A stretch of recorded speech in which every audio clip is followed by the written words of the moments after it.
نورانی کے کندھے پہ سیٹیں لے کر اے بے غیر تو ان سے بے وفائی کرنے والوں، آج پھر تم تحریک لبیک سے بھیک مانگنے آئے ہو، وہ پاگل ہوگا، منافق ہوگا جو پھر تمہاری کسی ڈگڈگی پہ چلے گا۔ چیتے کی آنکھ لے کے امام رضا بریلوی کی طرف دیکھو، ظفر علی خان اور دیوبند کی پوری ذریت کو لبیک یا رسول اللہ صلی اللہ علیہ وسلم کا جواز اور جواب دے رہا ہوں۔ سورج مغرب سے طلوع ہو سکتا ہے، کوئی حیاتی مماتی دیوبندی وہابی یزیدی انشاءاللہ قیامت تک لبیک کے نعرے کا جواب نہیں دے سکے گا۔ لبیک یا رسول اللہ، لبیک لبیک۔ حضرت قائد اہل سنت مولانا شاہ احمد نورانی صدیقی رحمت اللہ علیہ، کروڑوں سلام ہوں اس امام برحق پہ۔ یہ پورا طبقہ ان کے ساتھ اپنی وفاؤں کا اظہار کرتا رہا، جیسے اب کچھ ٹی ایل پی کے لوگوں کو بڑی وفاداری نظر آتی ہے دیابنا کے اندر، صرف ایک دو سجدے دیکھ کر میں اعلان کہہ رہا ہوں، ان اللہ یؤید ھذا الدین بالرجل الفاجر، یہ میرے نبی علیہ السلام کا فرمان ہے کہ اللہ کسی فاجر سے بھی دین کا فائدہ کروا سکتا ہے۔ دین کی تائید ہو جائے تو وہ پھر بھی فاجر ہی رہے گا، اس کا فجور نہیں ختم ہوگا۔ وہ قزمان نامی منافق حنین کے سرے فہرست لڑ رہا تھا کافروں سے، اور کافر مار رہا تھا، اور سرکار نے فرمایا کہ جب پتہ چلا لوگ کہنے لگے شہید ہو گیا، فرمایا الی النار، جہنم میں گرا ہے۔ بات تو یہاں تک جاتی ہے، اور یہ لوگ دو اور دو چار دیکھ کے بدل جاتے ہیں۔ وہ قزمان پکا جہنمی تھا، جہادی بھی تھا، کافروں کا قاتل بھی تھا، صحابہ کی فرنٹ لائن میں کھڑا ہو کر زخم بھی کھا رہا تھا کافروں کے ہاتھوں سے، مگر نہ مومن تھا نہ حق پر تھا۔ دین کا ایک یہ شعبہ بھی ہے۔ اب امام نورانی سے انہوں نے دغابازی کی، اور پھر بعد میں پتہ کیا بولے؟ وہ ایک ظفر علی خان بدبخت کمینہ اب تو دنیا سے دفع ہو چکا ہے، ان کا بہت بڑا شیخ الحدیث، ان کے مذہب کا میں وہ لفظ نہیں بول سکتا جو اس نے مولانا نورانی کے جنازے کے بارے میں بولے۔ لفظ ہم اس کا لنک دے دیں گے، آپ خود سن لینا۔ نورانی مر گیا، وہ مجلس بدعمل والوں کا امیر تھا، تو مجلس عمل پوری ناچتے ہوئے گاتے ہوئے اس کے جنازے میں شرکت کرنے آئے۔ اس کے وہ وزیر اعلیٰ بھی اپنے تمام وہ زرخرید مولوی نماؤں کو لے آیا اور نورانی کے جنازے میں شریک کیا، اور علماء دیوبند کے چہرے پر مٹی ڈالی۔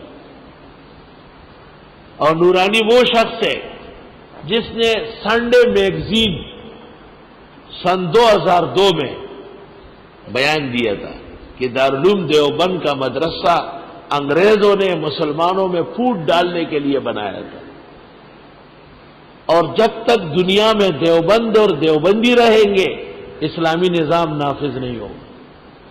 نورانی کا بیان میرے پاس آن ریکارڈ سامنے پڑا ہوا، سنڈے میگزین جنگ اخبار میں انٹرویو ہے، اور کہا کہ دیوبندیوں نے جہاد نہیں کیا ہے، جہاد کے نام پر پیسے کھائے، اور جب یہ مرا، اور یہ مرا کہاں ہے؟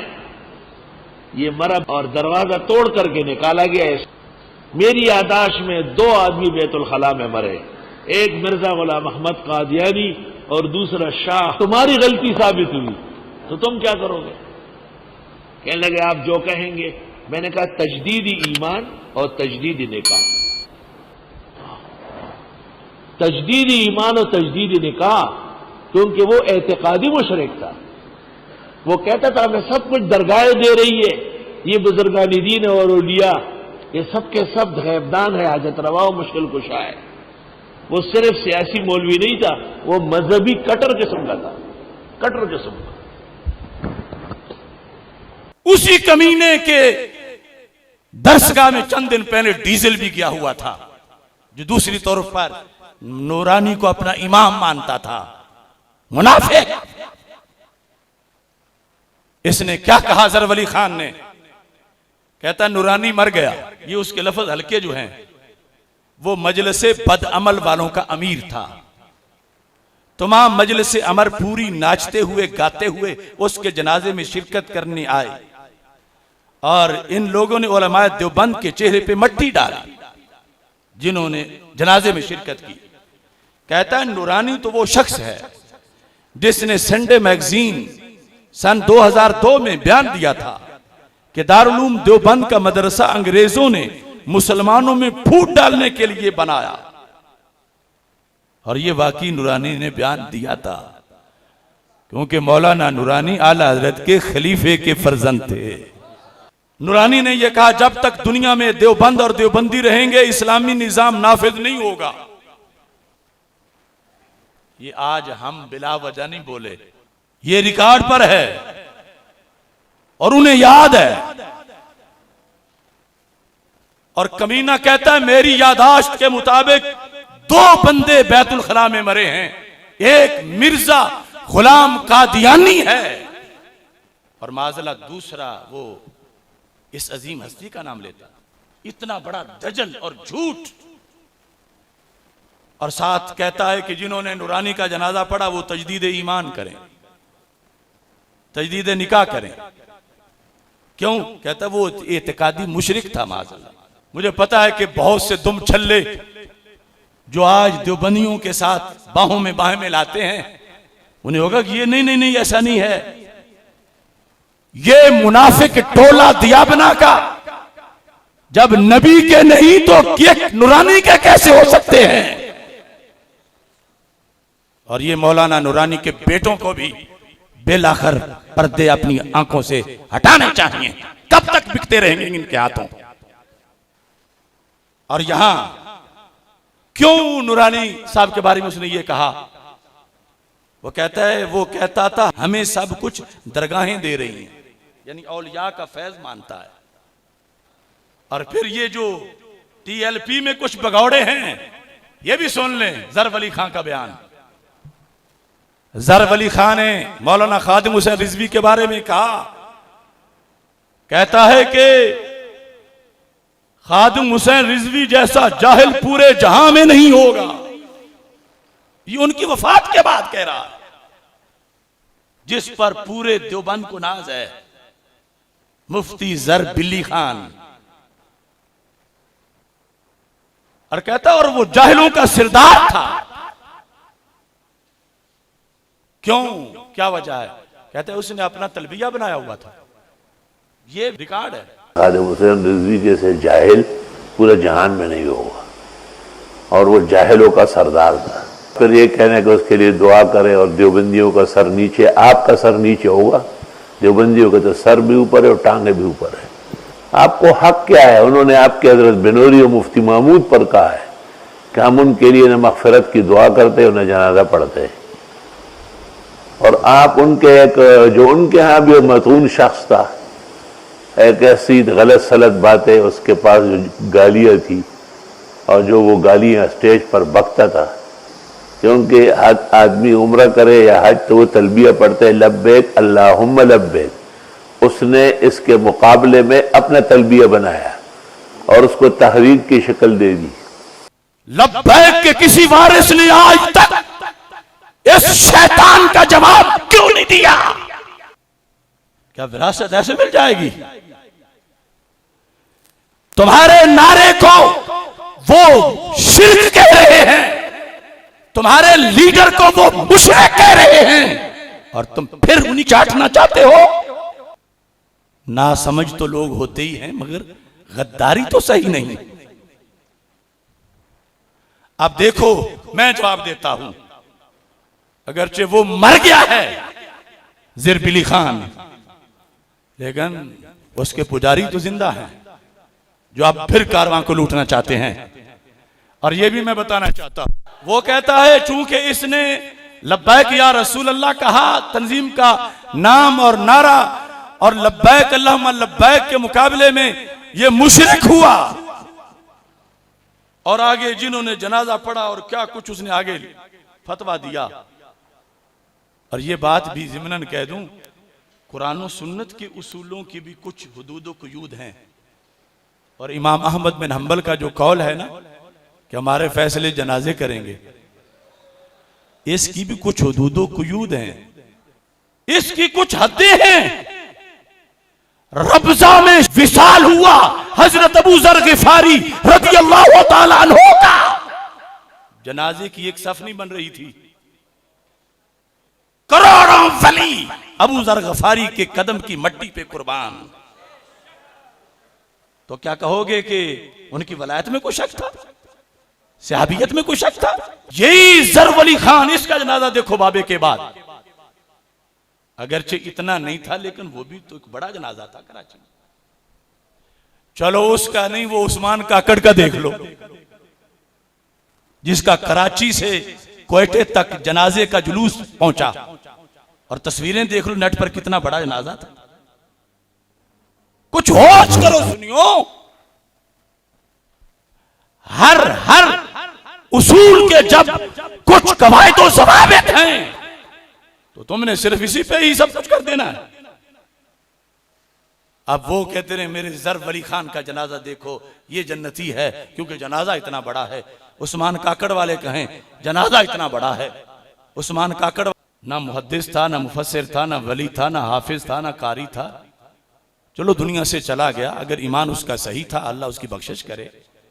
لیکن یہ جو تم نے ترازو سامنے رکھے ہوئے ہیں اور اس کی بنیاد پہ فیصلے کر رہے ہو اور ساری ملت بیچنا چاہتے ہو.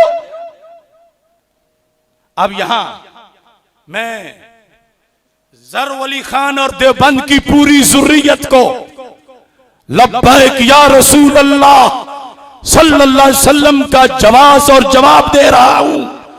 سورج مغرب سے طلوع ہو سکتا ہے، کوئی حیاتی مماتی دیوبندی وہابی یزیدی انشاءاللہ قیامت تک لبیک کے نعرے کا جواب نہیں دے سکے گا. لبیک یا رسول اللہ لبیک، لبیک لبیک یا رسول اللہ لبیک، لبیک لبیک یا رسول اللہ لبیک، لبیک لبیک یا رسول اللہ لبیک، لبیک لبیک یا رسول اللہ لبیک، لبیک لبیک یا رسول اللہ لبیک، لبیک لبیک یا رسول اللہ لبیک، لبیک لبیک یا رسول اللہ لبیک، لبیک.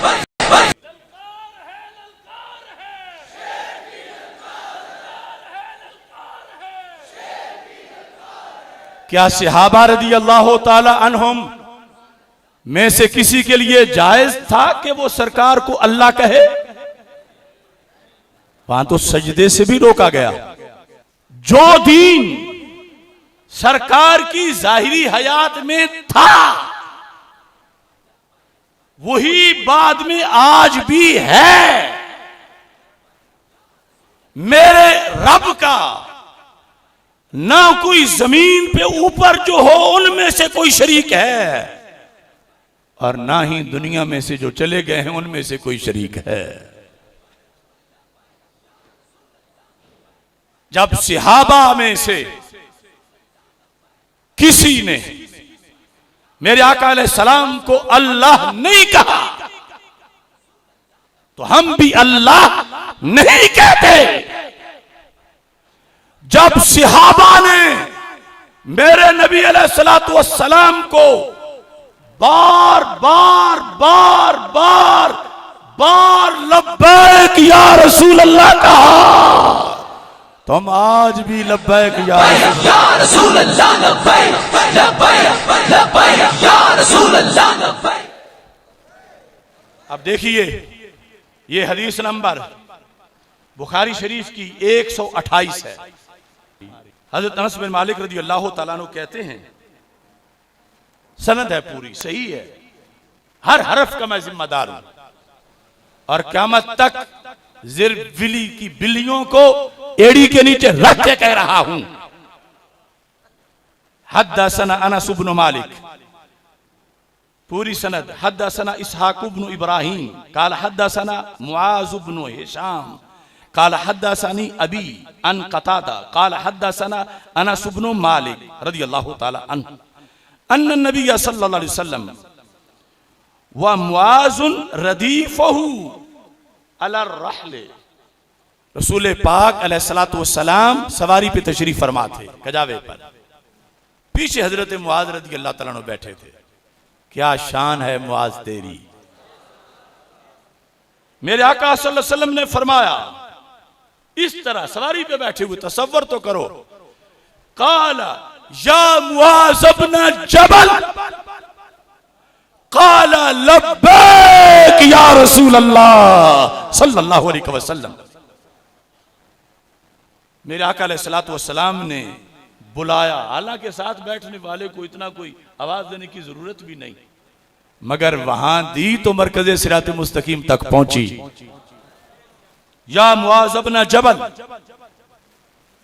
قال کس نے کہا؟ حضرت معاذ بن. سنا کس نے؟ سب سے بڑے توحید پرست نے. کہا کیا؟ لبیک یا رسول اللہ صلی اللہ علیہ وسلم.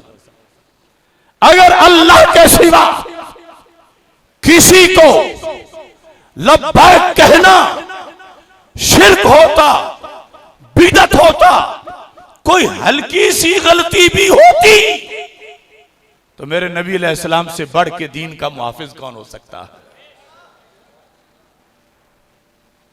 سرکار نے جیسے سجدہ کرنے سے روک دیا تھا جب صحابہ نے اجازت مانگی تھی کہ محبوب دل چاہتا ہے آپ کو سجدہ کریں، تو یہاں بھی روک سکتے تھے سرکار کہ معاذ مجھے لبیک نہ کہو. یہ لبیک کا لفظ اللہ کے لیے نہیں تھا، یہ لبیک اللہم لبیک نہیں تھا، یہ لبیک یا اللہ نہیں تھا، یہ لبیک یا رسول اللہ صلی اللہ علیہ وسلم تھا. اور ایک بار نہیں 20 بار دیگر صحابہ کا بھی بخاری میں ذکر ہے. تو اگر تلبیہ سے ٹکراؤ ہوتا تو سرکار فرماتے معاذ اتنا جلد دین بھول گئے ہو. اور اگر کوئی وصال اور بعد از وصال کی تقسیم کرے اسے کہو پھر یہ دین کون سا ہے کہ اللہ کا زمین کے اوپر کوئی شریک مان لیں تو کچھ نہیں ہوتا، قبر والا کوئی مانے تو پھر جرم ہو جاتا. حیات موت کا فرق کرنے کا تو ہی مطلب بنتا. جبکہ میرے رب کا نہ زندوں میں کوئی شریک ہے نہ بعد از وصال کوئی شریک ہے، تو پھر ماننا پڑے گا لبیک یا رسول اللہ صلی اللہ علیہ وسلم کا نعرہ ڈی چوک میں نہیں کھڑا گیا، فیض آباد میں نہیں کھڑا گیا، یہ مکہ مکرمہ مدینہ منورہ میں پڑھا گیا ہے اور قیامت تک کے لیے اس کو پڑھایا گیا ہے. یا رسول اللہ لبیک لبیک لبیک یا رسول اللہ لبیک لبیک